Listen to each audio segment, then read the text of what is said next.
responsabilidade, tarefa com Jesus.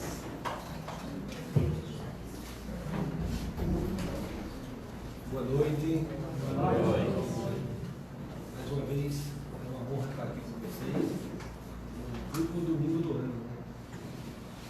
Que bom estar aqui para a gente fazer justamente uma análise desse 2019. E essa análise, que eu digo que é extremamente importante sempre no final de cada ano, ela perpassa também pelas nossas atividades, aqueles que estão nessa caminhada da mediunidade.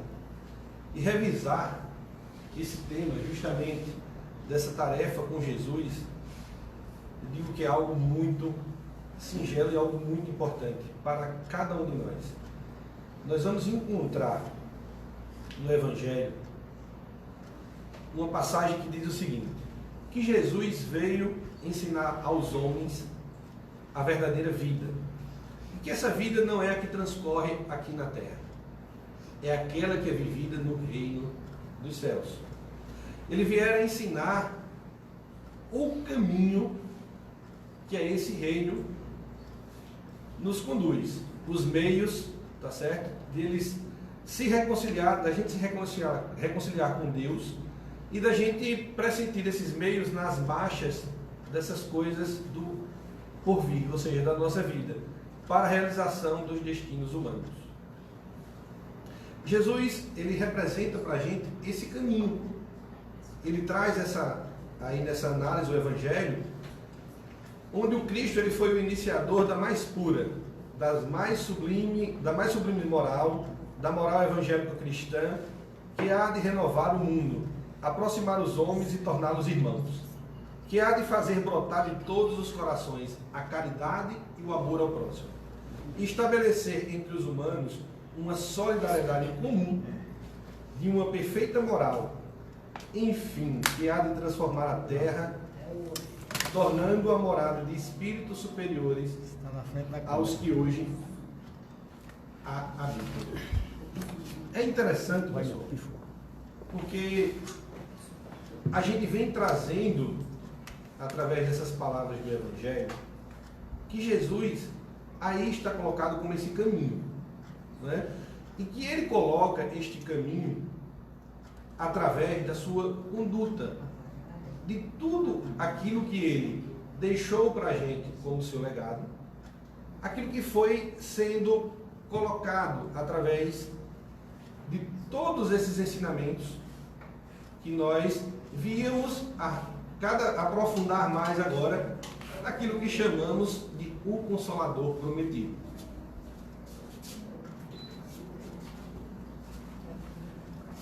Naquela época, ele já trazia que nós não estaríamos preparados ainda para todos esses ensinamentos que nós estamos hoje sendo abraçados com a doutrina espírita.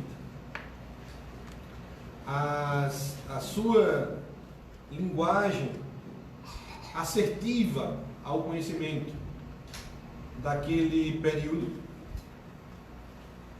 a gente vem receber mais à frente, de uma forma clara, nos ensinamentos espíritas. E aí ele diz o seguinte: meu Pai não quer que, ajudando-nos uns aos outros, mortos e vivos, isto é, mortos segundo a carne, porquanto não existe a morte, vos socorreis mutuamente. Ele traz para a gente essa reflexão, dessa conexão da gente com o plano espiritual. Como nós vimos aqui na leitura, que muito foi colocado através dos séculos, justamente esse medo que a gente tem da morte. É algo muito comum. E até entre nós espíritas, né? É um medo muito grande da morte. É o medo da discussão sobre a morte. É o medo da nossa conexão também com o plano espiritual. Então, algumas nuances da mediunidade, e aí no convívio com as pessoas, no convívio nas casas espíritas onde a gente anda, no convívio com pessoas também não espíritas, a gente percebe que em relação à mediunidade existe ainda muita dúvida. Até no próprio âmbito espírita, existem muitas pessoas que conversam com a gente e têm dúvidas. E que nós que passamos por esse processo, nós também tínhamos essas dúvidas. Então a proposta é como nós podemos trocar essas experiências, como nós podemos alinhar justamente tirar essas dúvidas, de forma que a gente se conecte cada vez mais com aquilo que Jesus nos deixou e nos legou. Então, por isso que no Livro dos Espíritos nós vamos encontrar justamente isso. Quando Kardec faz essa pergunta, qual seria esse tipo mais perfeito que Deus ofereceu ao homem? Ou seja, se eu tivesse que me inspirar em alguém, se eu tivesse que tentar estudar os passos, o que essa pessoa legou, o que ela fez, qual seria? Então, os Espíritos respondem que seria justamente Jesus. E quando a gente vai no Evangelho, você vai encontrar, o que chama a atenção dessa passagem que a gente trouxe é que ele é o caminho.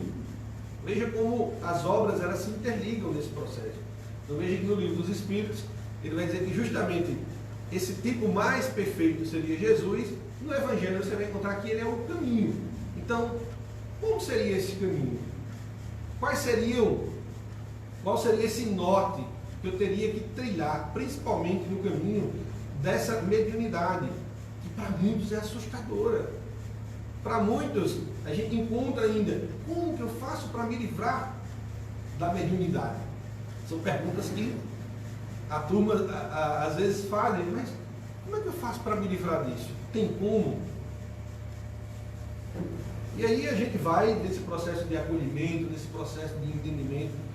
Mas por que a mediunidade é algo tão doloroso? São perguntas que fazem para a gente. Por que eu tenho tanto medo? Eu até quero estabelecer, treinar, me educar do ponto de vista mediúnico, mas por que eu tenho tanto medo? São outras perguntas que nos acontecem. Olha, pessoal, a mediunidade, vocês vão ver que é uma faculdade inerente, tá certo, ao homem, não constitui, portanto, um privilégio exclusivo. O que é isso? Não é privilégio de alguns. E até nós encontramos pessoas que têm aquela adoração pelos médiuns, tá? Como se fossem seres privilegiados. Mas o importante é agora a gente compreender, tá certo? Que não é privilégio de uns, não é privilégio de crenças, de raças, de cores, de status social. Vocês vão ver aí, ó. Por isso mesmo, raras são as pessoas que dela não possuam alguns rudimentos, Kardec fala. Pode, pois, dizer-se que todos são mais ou menos médios. Todos são mais ou menos médios. Certo? Porque vocês vão ver que tem uma característica básica, que é aí que ele fala uma questão de gradação. Mas, todavia, usualmente, assim só se classifica aqueles que a faculdade mediúnica se mostra bem caracterizada e traduz efeitos patentes. O que é isso? Existem pessoas onde a faculdade mediúnica ela é mais expressiva. É como se a gente tivesse uma gradação, tá certo? Dessa expressão. Mas todos nós somos aí, nós temos rudimentos dessa característica, desse fenômeno mediúnico. Portanto, quando algumas pessoas também nos perguntam, será que eu sou médium? Tá? A resposta é sim. Agora, o que a gente precisa entender é a gradação da expressão do seu fenômeno, ou seja, da sua mediunidade.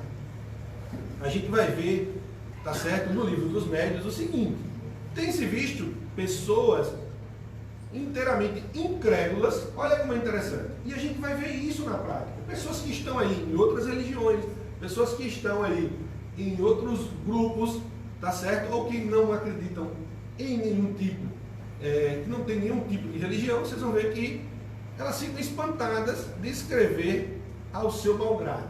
Isso está no livro dos médios. Enquanto que crentes sinceros não conseguem. O que prova que esta faculdade se prende a uma disposição orgânica, pessoal.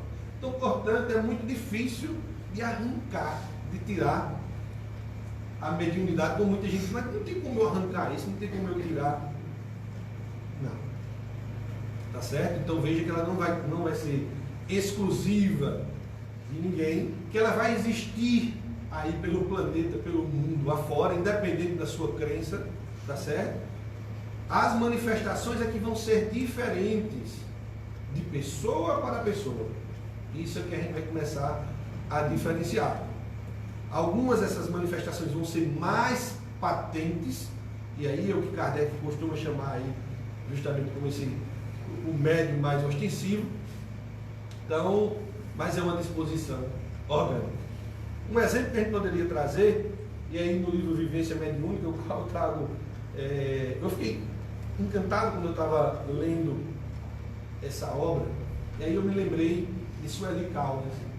Ela deu uma palestra, e na palestra ela foi buscar os prolegômenos, e ela foi buscar como que as obras espíritas se encadeavam. Então ela começou a fazer um processo demonstrativo de como que estava a divisão, aquela coisa bem metodológica, e eu fiquei encantado como naquela parte inicial tinha tanta coisa. Então quando eu fui buscar essa obra, a Vivência Mediúnica do Projeto Manuel Filomeno de Miranda, que é um tratado justamente de como a gente poder ir desenvolvendo, a gente poder estudando, ampliando mais os horizontes da mediunidade.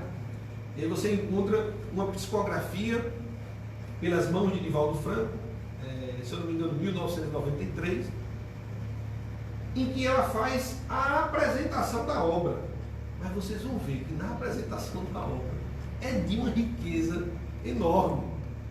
E às vezes a gente pega um livro e começa a ler de trás para frente, começa a ler no meio. Já na apresentação há um tratado dessa vivência mediúnica. Joana de Ângeles consegue descrever a coisa assim de uma forma incrível. Então, imprescindível que uma organização celular compatível para que o fenômeno mediúnico se expresse. Isso está mais dentro da obra, não está na apresentação, mas a gente vai falar daqui a pouco sobre essa apresentação. Então, ela também, aqui nessa obra, traz justamente esse fenômeno da expressão orgânica. Então, ele diz que é imprescindível uma organização celular compatível para que o fenômeno mediúnico se expresse. E isso, pessoal, por ser um fenômeno orgânico, quando a gente vai à academia e faz a musculação, não é? O músculo se desenvolve. Quando a gente sofre uma lesão e a gente para muitas vezes de desenvolver, fica com o braço lá engessado, o que acontece com o músculo? Ele atrofia. Assim é a faculdade que você vai ver mediúnica. Quando a gente vai desenvolvendo, há nesse mecanismo orgânico também um desenrolar, um desenvolvimento dessa expressão orgânica. Uma pessoa seja otorgada, vamos supor, uma organização adequada ao exercício mediúnico ostensivo. Uma pessoa que vem com essa programação do exercício mediúnico ostensivo. O seu exercício, seja ele equilibrado e responsável, vai propiciar um aperfeiçoamento desse equipamento. Ou seja, você vai desenvolver, você vai fazer com que essa expressão ganhe monta, essa expressão ganhe cada vez mais amplitude. Tá certo? O mesmo raciocínio se faz para uma pessoa são aquelas pessoas que têm o desejo, mas eu não consigo desenvolver nada, eu não sou médium. Eu conheço uma pessoa que está mais ou menos uns 20 anos na doutrina espírita, e ela diz, olha, mas eu não sou médium, eu não faço nada, eu não desenvolvo nada. Eu queria muito. E aí eu me perguntei uma vez, tem certeza que você não faz nada? Porque aí se confunde a questão do fenômeno e da ostensividade, tá certo? Com a sua atuação no campo da mediunidade. Então, olha, o viver de uma forma saudável e digna, os exercícios de autoconhecimento e a busca de Deus e dos valores espirituais já começam a fazer, tá certo? Uma modelação desse campo também orgânico, positiva lá no seu perispírito, a ponto de acenderem até as luzes da mediunidade. Então não é porque você não tem a ostensividade, tá certo? Que você não tem ainda, que você não vai poder desenvolver. Cada vez mais que você vai desenvolvendo, seja, tá vendo aqui, na busca do autoconhecimento, seja na busca do seu desenvolvimento espiritual, você também está desenvolvendo esse campo orgânico que vai cada vez mais se ampliar. Tá certo? Então, como se diz, também é algo que a gente precisa ir treinando. A gente vai precisar ir exercitando para que a mediunidade comece a ganhar amplitude. Então, outra dúvida aí que a turma então não vai conseguir arrancar isso, tá certo? Agora, a gente precisa ter um equilíbrio. E aí, a outra dúvida a respeito do medo, que as pessoas sempre nos perguntam, o medo, pessoal, ele vai sendo cada vez mais diminuído à medida que eu ganho em conhecimento. E aí a importância do estudo, principalmente do estudo do desenvolvimento mediúnico. O medo ele diminui à medida que eu vou ganhando conhecimento. Esse conhecimento ele vai trazendo um tripé que essa turma fala para uma melhor produtividade do fenômeno, ou seja, das comunicações mediúnicas. E esse tripé perpassa, primeiro, confiança. Quando você vem a uma casa espírita, que é um local de desenvolvimento, tá certo? Da sua expressão mediúnica, de equilíbrio, que às vezes a maioria de nós precisamos ser tratados, e à medida que nós vamos se desenvolvendo, existe um grupo encarnado, está aqui, que acolhe, que recebe aquela pessoa que vem à casa espírita, que o direciona através dos conhecimentos, e a partir desses conhecimentos também existe um grupo espiritual. Primeiro, como vocês sabem, existe, todos nós quando a gente vem reencarnar, a gente tem um mentor, ou um anjo da guarda, como vocês assim queiram chamar, que vem com essa programação de nos acompanhar. Fora aqueles também que são simpatizantes a nós, que vêm muitas vezes também com essa proposta de auxiliar a nossa caminhada. Juntando um grupo espiritual que aqui existe na casa espírita, esse grupo, ao ver aquela pessoa que tem o interesse do desenvolvimento, ele vai começar cada vez mais a abraçar você, para que você comece a desenvolver esse primeiro pilar, que é a confiança. E aí muitas vezes você vai, aquele postulante que está numa reunião mediúnica, sempre há uma dúvida. E aí a gente, convivendo com os grupos, já que participam de reuniões mediúnicas, eles falam, mas eu tenho uma dúvida, olha, é a confiança, mas será que vai acontecer algo quando apagar a luz? Essa confiança, ela vem à medida que você vai cada vez mais se interligando com esse plano espiritual. A confiança nos mentores da casa, a confiança naquele grupo que está ali. Segundo pilar, que aí é justamente esse que nós devemos cada vez mais irmos buscar, concentração. Por isso que o médium, ele precisa, e aí quando eu começo a entender esse desenvolvimento mediúnico, a concentração é algo que vai me permitir reconhecer as potências do meu mundo interior e as potências que vão se conjugar do plano espiritual. Porque quando eu venho, por exemplo, dentro da reunião, e ali estou, e aí eu começo, quando vai se expressar a comunicação, aí eu perco a confiança, já duvidei, aquele mecanismo de adesão meio que dá um tilt. Se o meu campo de concentração está, aí eu estou pensando no cartão de crédito, na hora da reunião, eu estou pensando que é todo aquele âmbito da matéria, aquela comunicação ela perde, não é? A transparência, se mistura muitos conteúdos que nós temos aqui no presente e mescla com os conteúdos que vêm do plano espiritual. Então, concentração é algo muito importante. E na sua exteriorização, a serenidade. Porque o médium ele começa a entender que ele se entrega, né? E aí, para que ele faça essa entrega, que aí vamos colocar isso de uma forma que o seu perispírito ele vai se afastar, é algo de uma humildade muito grande. Porque você vai ter que simplesmente ser um instrumento dúctil, dócil naquele momento para que a comunicação se exteriorize. Então veja três coisas extremamente importantes: concentração, confiança e serenidade nesse processo. Então isso chamou muita atenção. E aí vocês vão ver que o perfeito conhecimento dos objetivos da mediunidade equipa o intermediário para a desincumbência do compromisso acordado antes da reencarnação.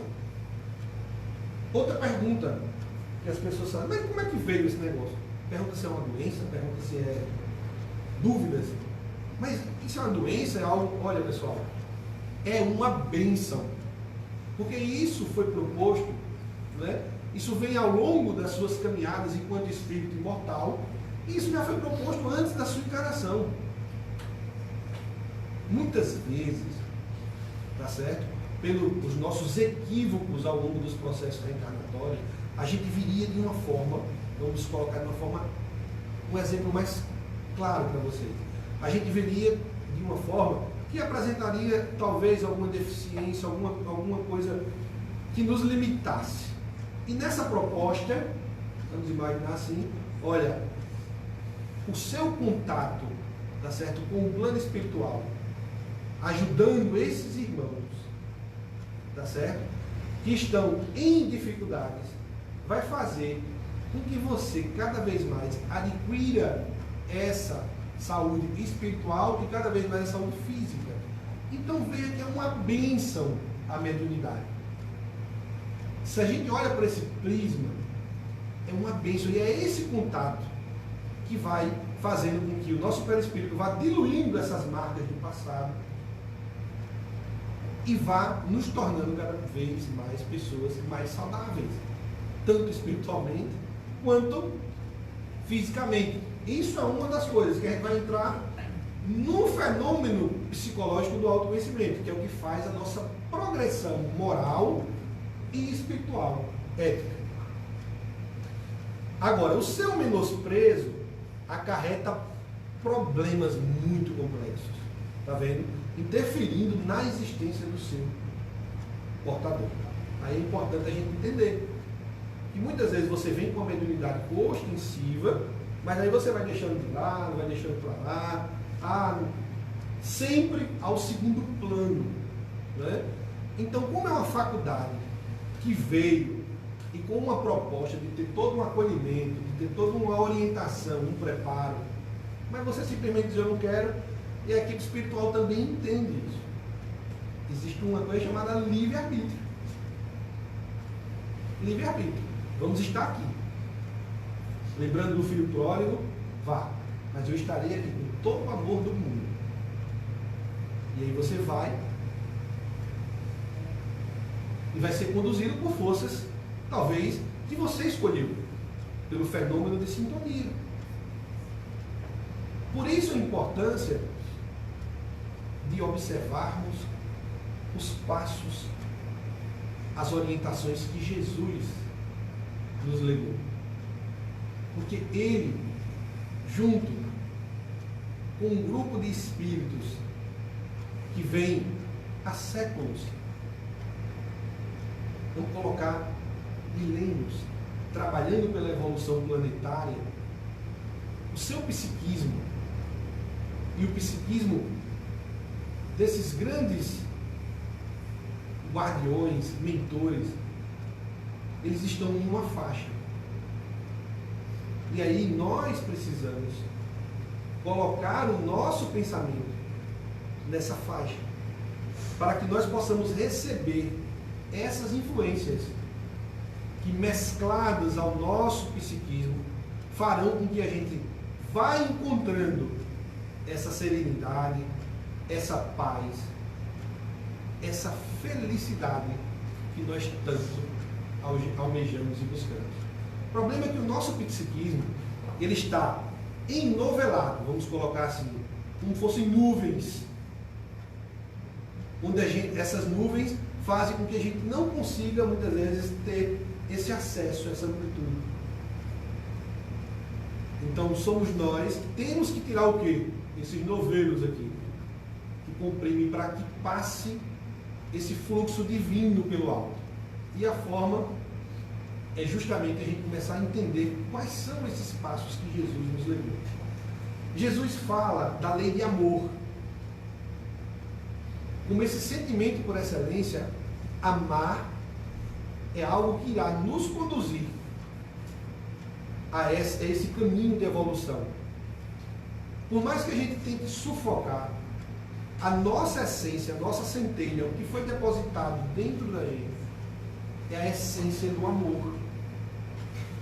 Então, à medida que eu vou regando o amor, eu vou tirando esses novelos, teias escuras, e esse fluxo divino vai passando, e cada vez mais isso vai ganhando força.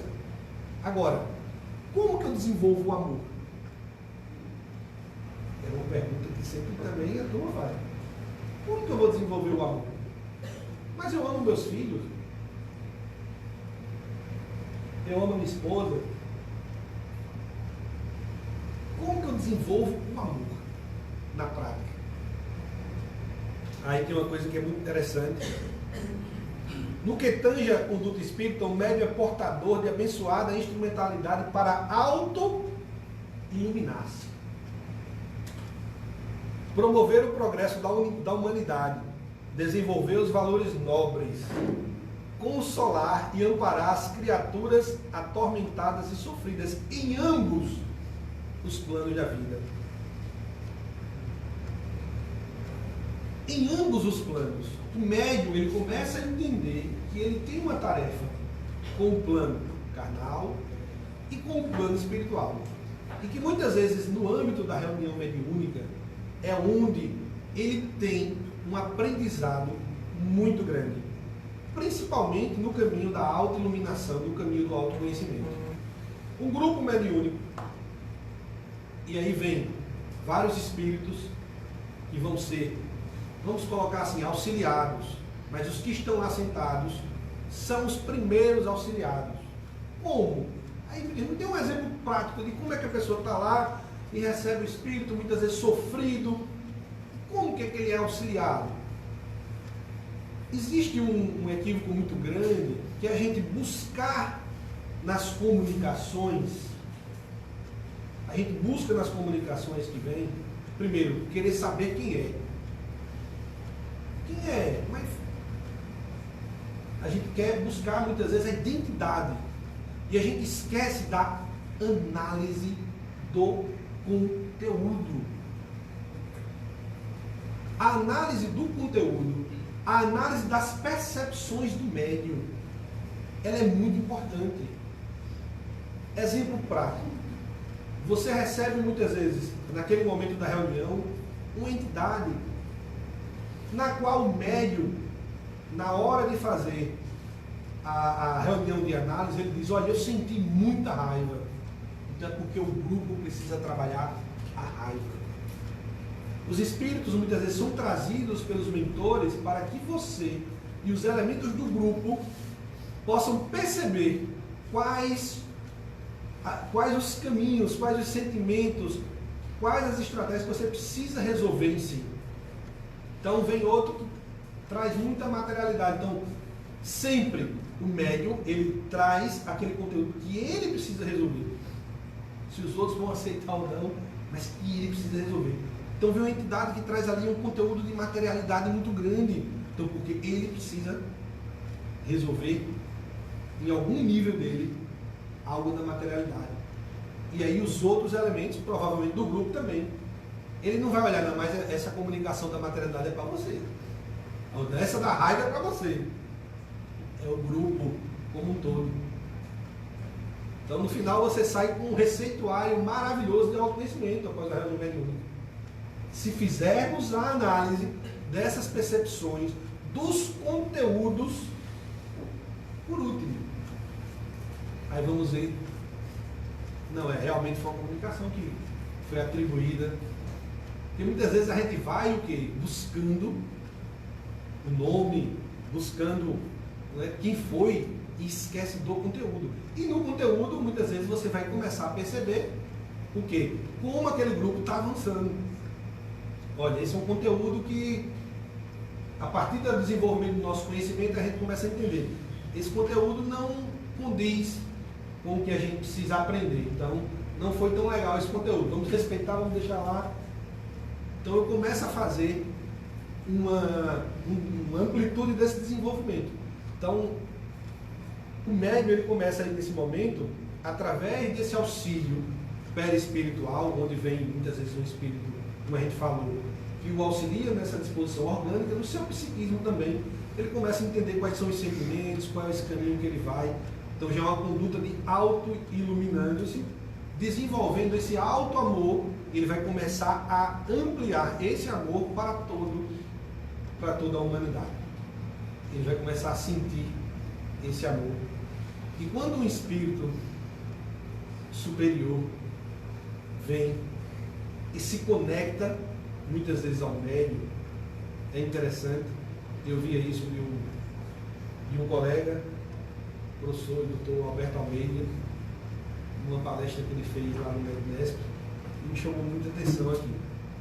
Que um espírito muitas vezes superior vem, e ali, naquele momento, ao se conectar com o médium capta aquela sensação daquele espírito, capta aquela amplitude de amor que ele já galgou.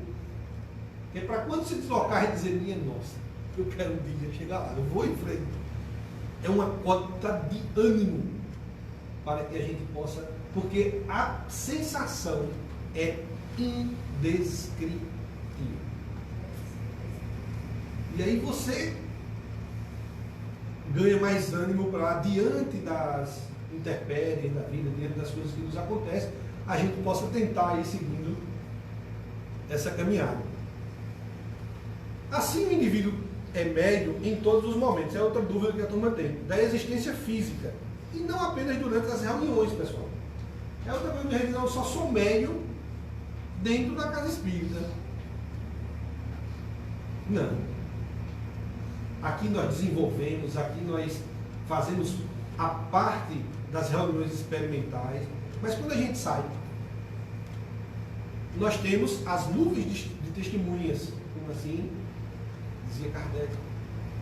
Não é? E muitos desses espíritos já são aproximados dos médiuns dias antes da reunião, para que possa estabelecer uma comunicação fluídica e que possam, através dessa comunicação fluídica também, perceber a evolução das instruções da equipe espiritual. Então nós somos médiuns diuturnamente, não só dentro da casa espírita, não só aqui. Então, no nosso trabalho, e muitas vezes é no nosso trabalho que está ali um campo da nossa progressão, um campo da nossa maior, vamos colocar assim, proposta de auxílio, que muitos desses espíritos nos acompanham. E a gente vê isso nas reuniões mediúnicas, quando eles dizem, eu estava lá, eu acompanhei, eu vi,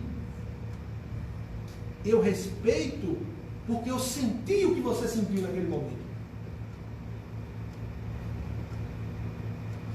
Então, nós somos médiuns em todos os momentos. Então, essa é uma proposta da gente começar justamente esse caminho com Jesus na nossa casa, que é um celeiro, tá certo?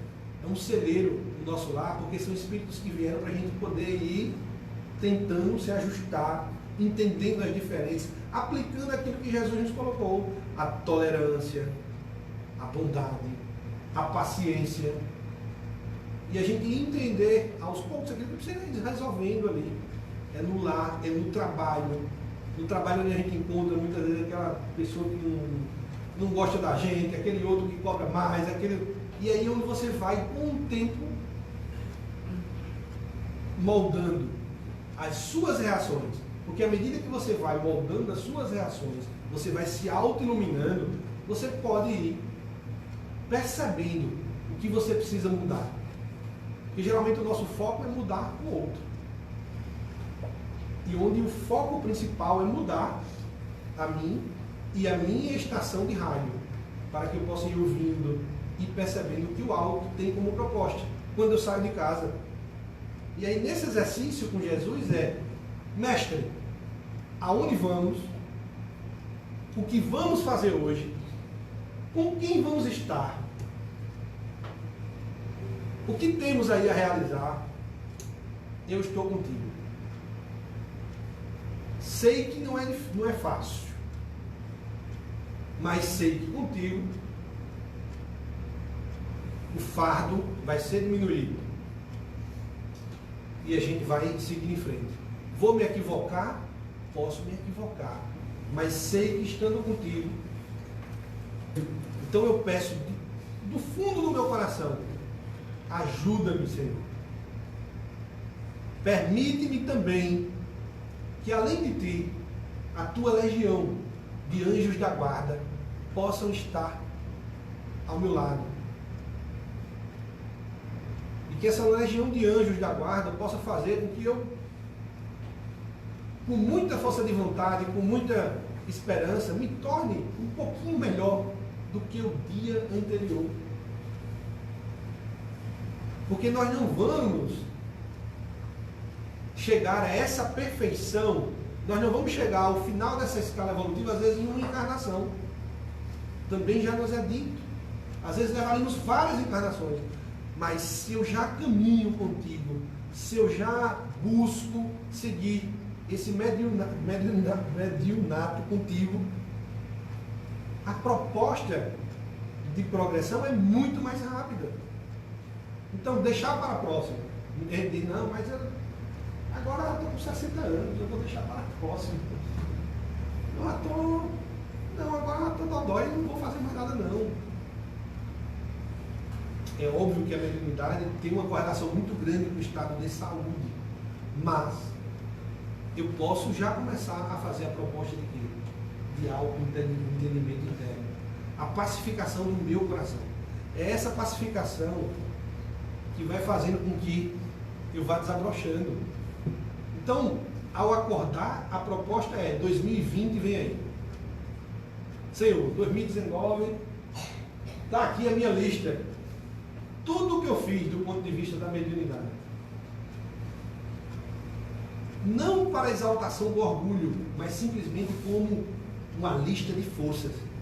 De que foi um ano que você fez muita coisa e que às vezes a gente não valoriza. Olha quantas reuniões eu participei. Olha com quantas pessoas boas eu estive. Olha quantas casas espíritas eu pude ir. Olha quanta gente eu conheci. Olha no meu trabalho o que eu pude fazer.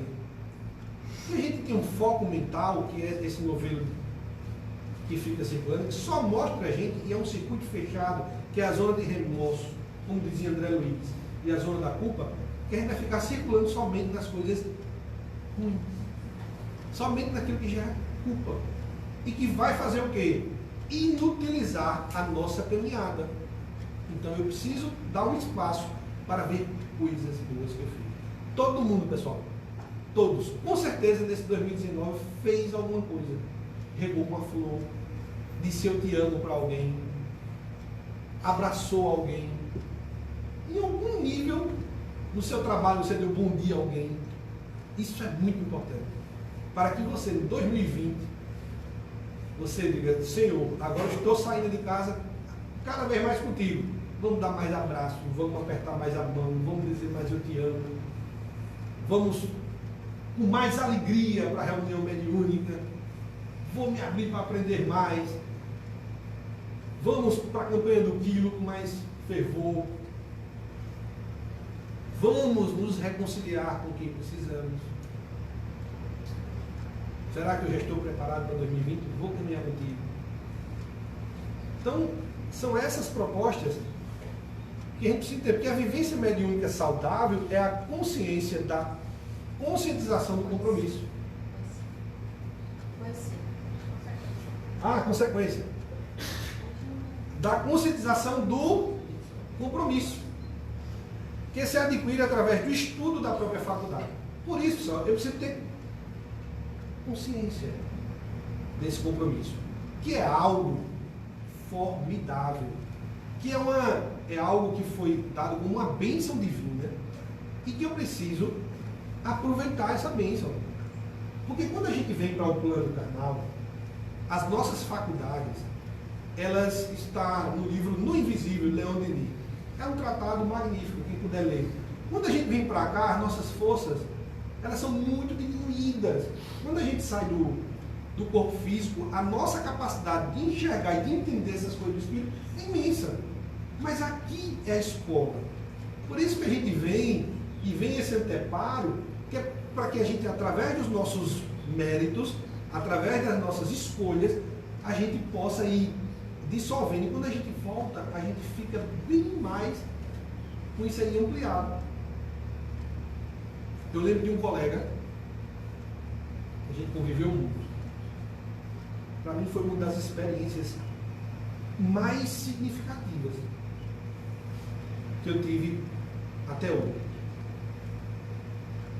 Esse colega desencarnou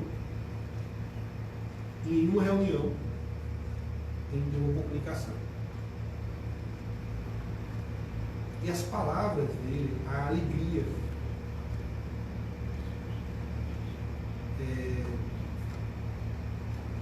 e o que ele trazia de significado do seu desencarne foi algo assim magnífico. Porque ele mostrava o quanto algo que ele fez na vida ampliou esse campo quando ele voltou para lá. E alguém que ele tinha um respeito imenso durante toda a sua trajetória por receber.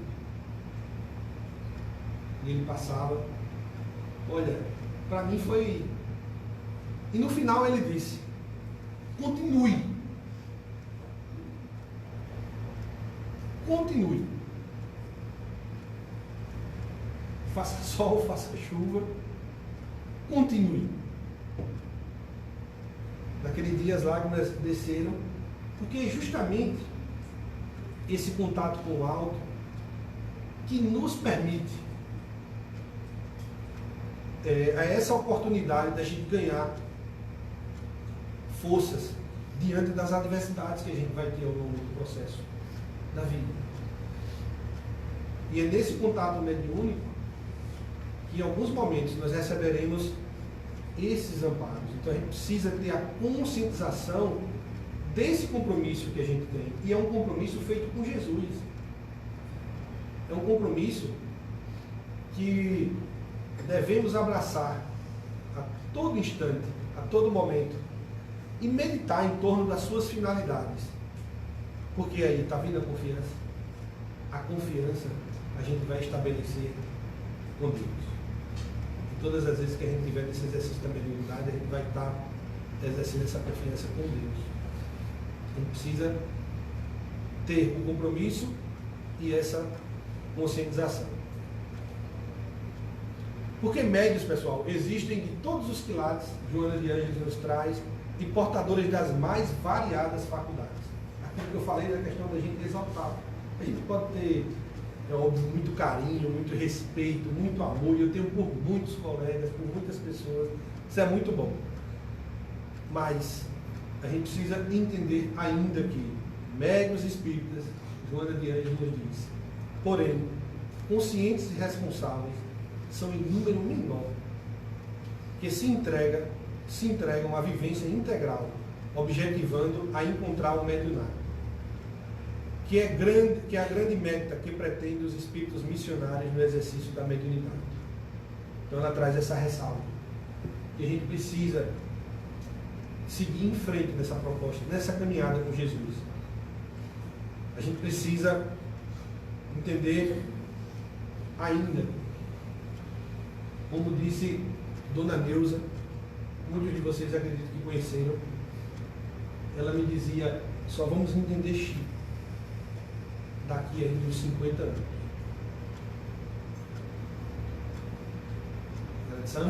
Tem coisas de Chico que a gente só vai entender daqui a 50 anos.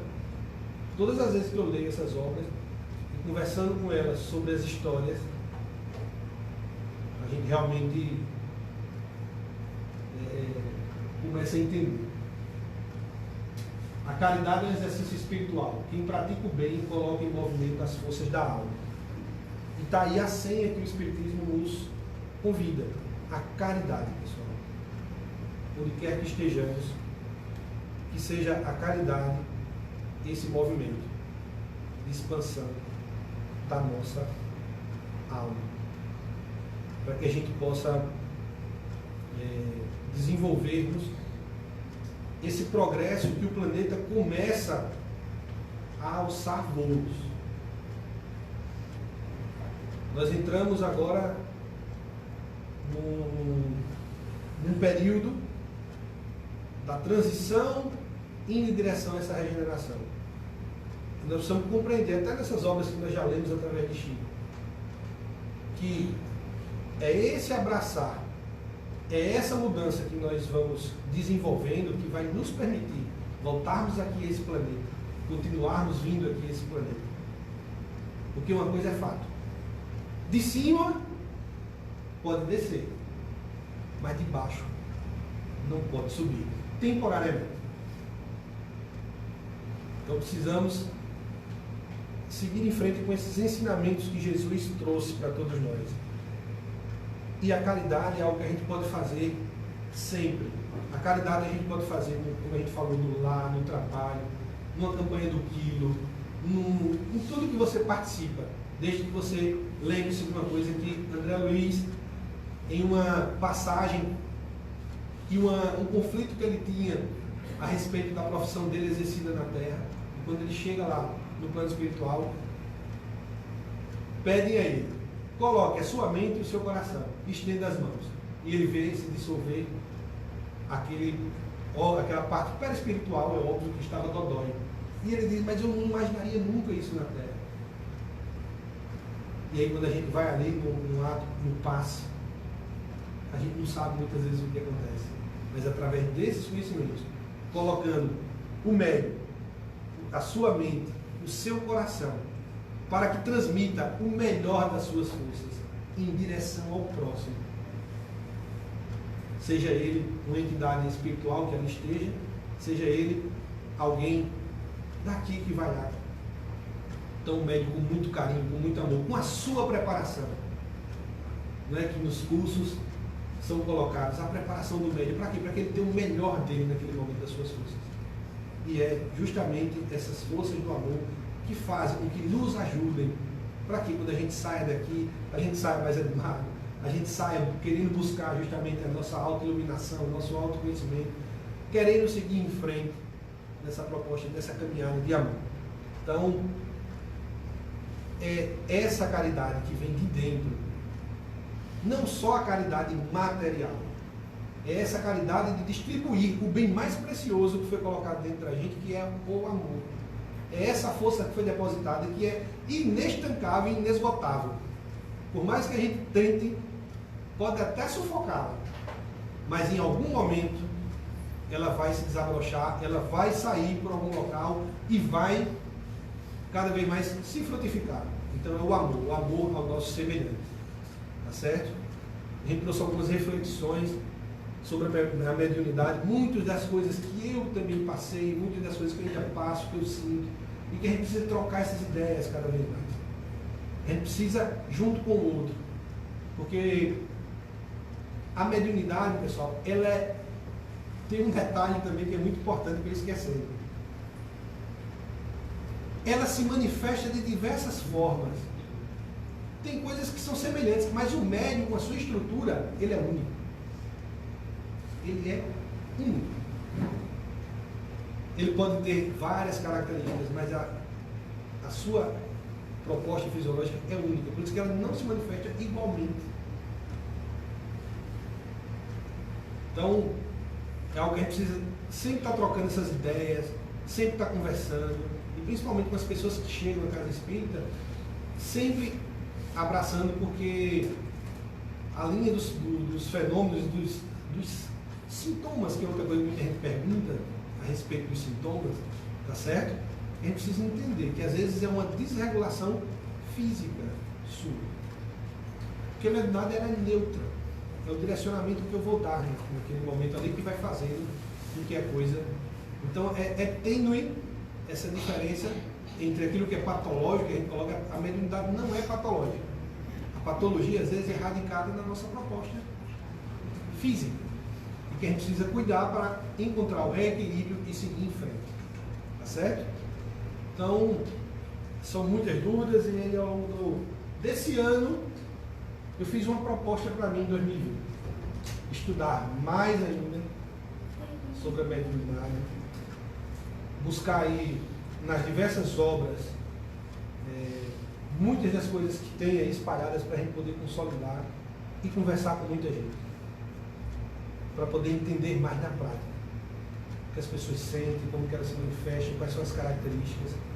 Acho que do arcabouço científico, acho que é algo que eu me coloco com muito carinho, com muito amor para tentar ir buscar mais esse entendimento.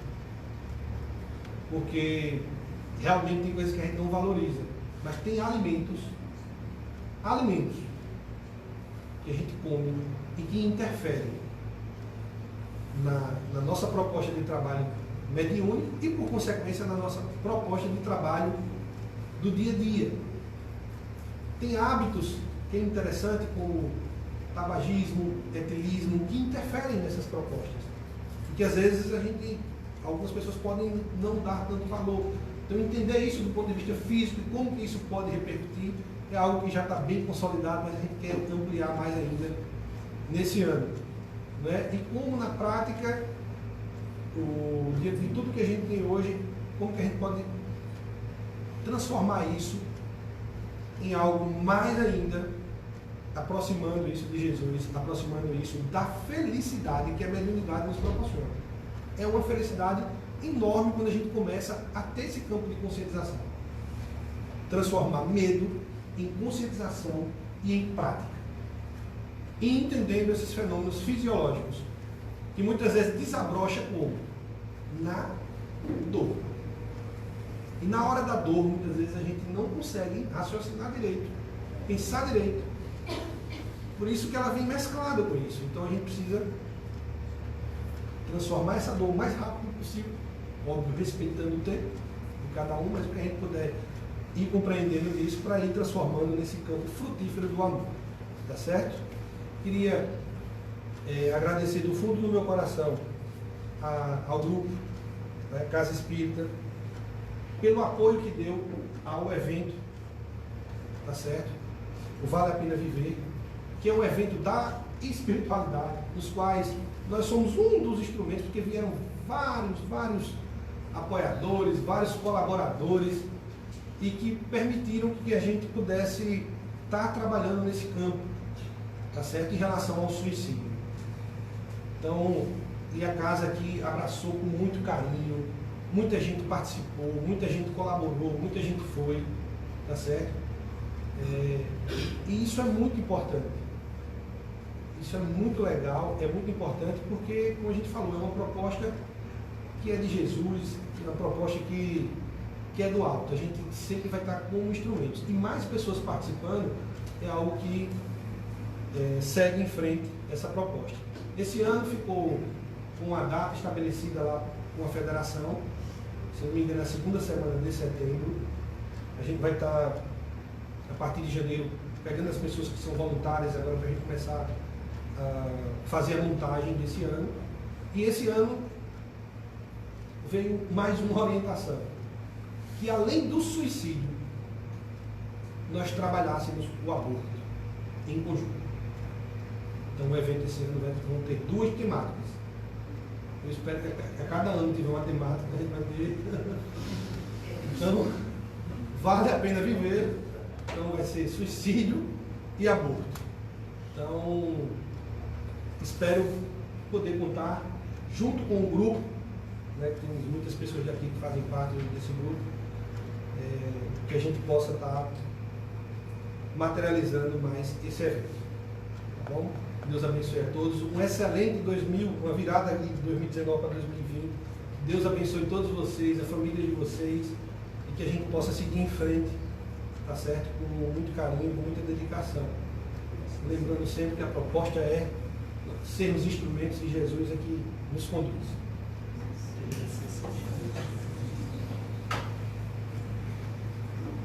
Fica aqui a nossa gratidão em nome do